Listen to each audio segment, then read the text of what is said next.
Hi, I'm Mariah. I'm one of the co-founders of Yoni, and as you probably understand, Yoni is a brand of organic cotton tampons, pads, and panty liners. And today I'm going to walk you through a little bit how we got ourselves in the business of tampons, pads, because that obviously was never a dream of mine when I was little. And I know that my business partner also was not her dream either. But somehow we got ourselves into this business, and we've had a ton of fun being in this business. And it actually really starts with a personal story. And when thinking about branding, and I probably was one of those people that should have had your workbook before starting any of this, because to be honest, I probably am way less than that 2.8 on the scale of 5 of knowing what to do with branding and stuff. I find that branding, marketing, all those type of concepts actually quite difficult to think about. It's not my background at all. I work for Doctors Without Borders and was a yoga teacher and have been a social worker. And then I found myself in this business. But I think being an entrepreneur, if you have that spirit in you, you don't shy away from figuring things out along the way. And for me, my personal story has been the guidance for me setting up this brand, and I think what it actually makes it so strong. So I think I'll just start by sharing that story if you don't know it. And if you already do know our story, then bear with me a little, and I'll try to throw in some details that I don't usually tell. So I was just about to turn 30, and I was living here in the Netherlands. I'm half American, half Dutch, and I was living here in the Netherlands. And when you're 30 in the Netherlands, you always get asked to do a health checkup. And I did my health checkup, and I found out that I was developing cervical cancer. So that was a pretty big shock. Because before I was a yoga teacher, so I was like super healthy. So I found myself all of a sudden going in and out of hospitals for like half a year. Luckily, I was still in developmental stages. So that was okay, but I was also really in search of other ways to support my health. And in this search, I met a specialist, a doctor, and she advised me to start using organic cotton tampons and pads to prevent further irritation. And I was like, yeah, sure, but I was also like, what have I been using for the past 15 years near or inside one of the most absorbent parts of my body? I was a little skeptical, but also really curious and started to do some research. So you take a look at the packaging of your tampons and pads. Guys, if you've never done this, go home or go to your local supermarket and do it. And you'll see that they don't list any of the ingredients on the packaging, which is really strange because for any other care products, ranging from your shampoo to your toothpaste, you will find a list of ingredients on that product. So I picked up the phone and I called the 4 main companies who dominate the worldwide femcare industry. And they let me know that my tampons and pads aren't made out of pure cotton, but are generally made out of a blend with synthetic materials like rayon and plastic. Digging deeper, I found out that these products may contain perfume or super absorbent pearls. And if these products contain cotton, then cotton is one of the most sprayed upon crops in the world. To top it all off, we found out that there's no EU regulation that this industry needs to respect with regard to what it puts on the labeling of its products, nor what specifically needs to go into these products.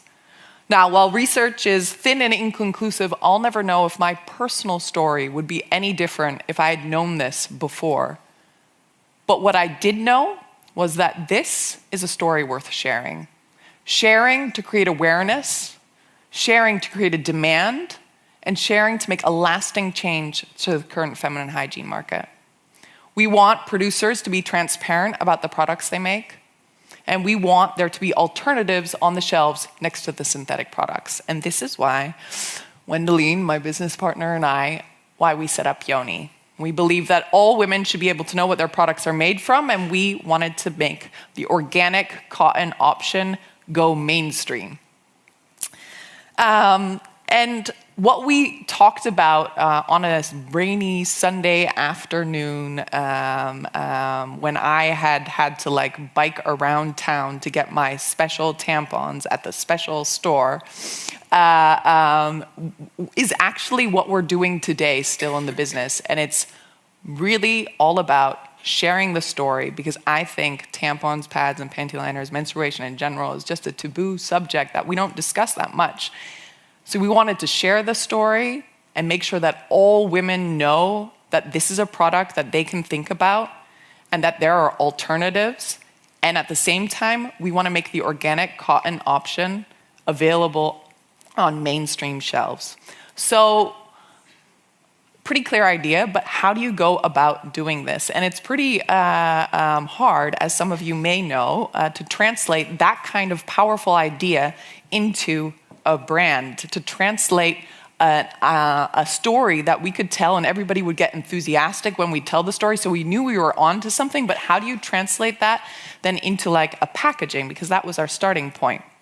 Well, Wendelien and I are all about trying to do things ourselves. So we tried to be graphic designers for quite a while. I can tell you that was a complete flop. And luckily, one of my yoga students happened to contact me, and she put us in contact with Tonic, which is a design agency here in Amsterdam. You may know them, may not.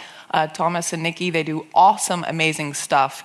And we really found each other, what they did differently, because I spoke to a lot of creative people to help us out, because we were obviously having a real struggle getting even, I don't know, InDesign, how does it work? So we were struggling and talked to a lot of people, and a lot of people just tried to make our idea a little bit better. But what Thomas and Nikki did was something that I knew that it was going to work out with them. They listened to the story, and from there, they designed the choice. And this is what became the foundation of our brand, and it will always remain the foundation of the brand. Maybe it's important to say Thomas and Nikki had never designed anything in terms of a packaging, and they had never done a commercial product either. And they won a design award with it, so that was pretty amazing for them, I think. And also good to mention for the people who don't know, Yoni, the name, means in Sanskrit origin of life, but also really vagina. And 2 days later, after that we knew that we were playing with this name, the URL care came up. So it's not a yoni.com or a yoni.nl, but it's yoni.care. And Yoni care is exactly what you did. And then all of a sudden, everything came together, and all the work and time that Wendelien and I had put into trying to make up our own graphic design things, we could put aside, and all of a sudden it all came together full circle. And this is what basically the foundation of our brand. So sometimes when we have interns coming on in, I have to kind of explain, we have a brand book, and I have to explain to them how things work. And I say, this is our foundation. And then from there, I think it's really exciting to develop on outwards. And so, for example, we developed these. This is also packaging, and they're full of tampons. And we just wanted to do something different, because how many people open their little boxes of tampons, ours included, and all the tampons bounce all over the place? Women know what I'm talking about.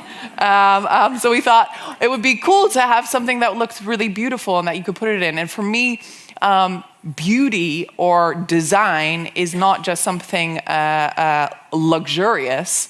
It's a way of communicating to people and hopefully speaking to people so that they'll get interested to know more and to think about the choices that they can have. And so these I'm really proud of, because at the moment, so many years back, we then launched at Markt with a Q as our first store. And then we got into Ethos on the shelves there, which was amazing, because that was the first time in almost all of Europe that an organic cotton brand got put next to a synthetic brand. And then after that, it went really well. And so a year later, we got put on the shelves of almost all the Albert Heijns. I mean, that was a really, really cool moment. And a lot of people then ask, how did that work out for you? How did you get your products on the shelves of Ethos and Albert Heijn? And then I have to tell them, I feel a little bad, but then I say, well, actually, Ethos approached us. And they said, well, how did that happen? I said, well, we actually didn't even have product at the time, but we were starting a crowdfunding campaign, and our slogan was, "Chemicals aren't for pussies." And that Tonic, the people who had helped us make the packaging, they thought it was such a cool slogan, and a professor friend of mine thought it up in an app group, and nobody could top it off. And they thought it was so cool, Tonic, that they gave us this billboard. So it was on Leidseplein for 2 weeks, and it was amazing. And then we made T-shirts. This is Wendelien rocking her T-shirt, because we wanted to get that message out.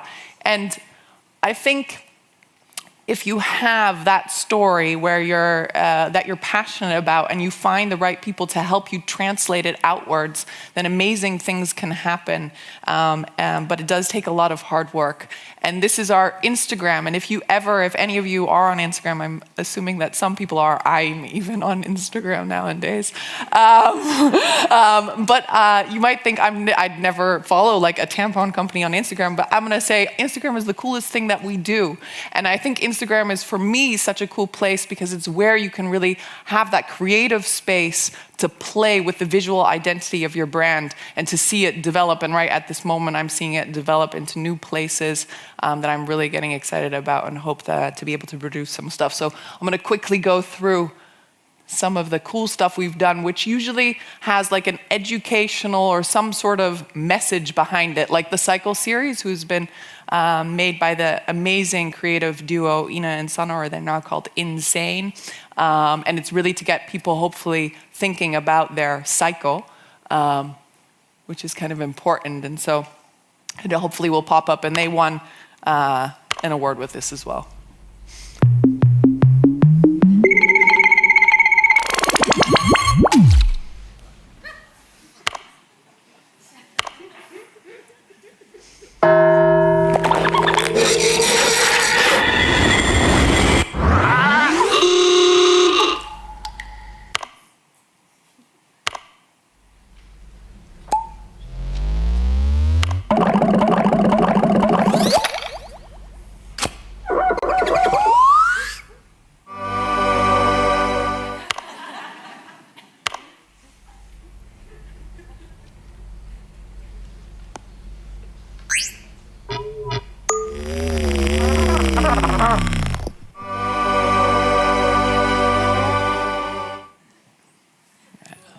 So cool.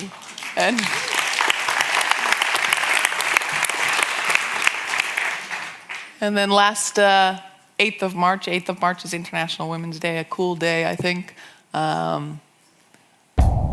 We had a cool time.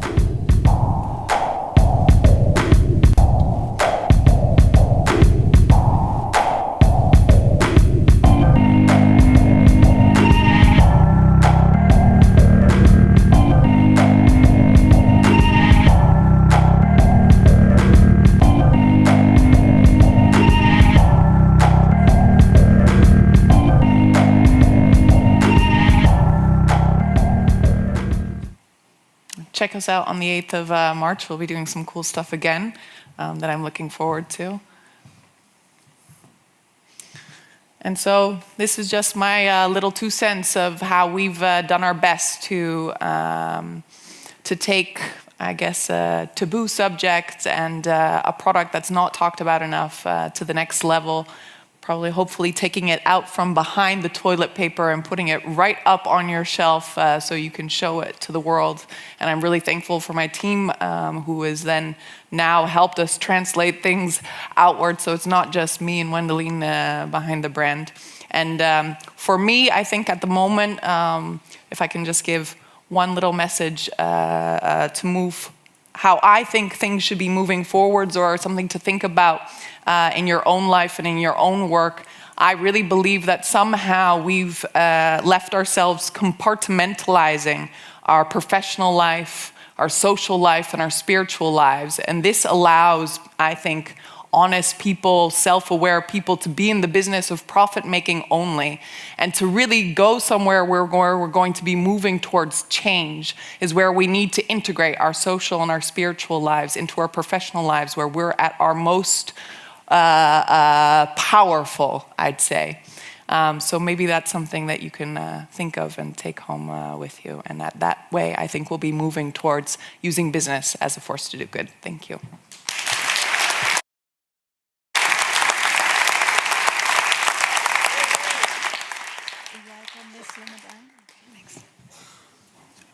Thanks. It's really interesting when you're not